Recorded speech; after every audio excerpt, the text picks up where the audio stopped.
Korang ada kipas ni, dia ada bagi sekali dengan aroma dalam bentuk ring kan. So, jom kita test. Okay, so kita buka je dia.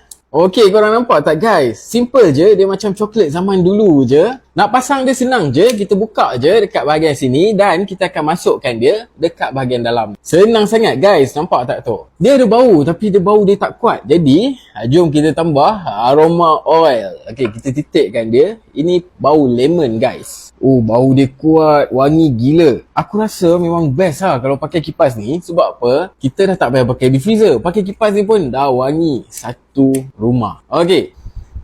Tenang gila guys.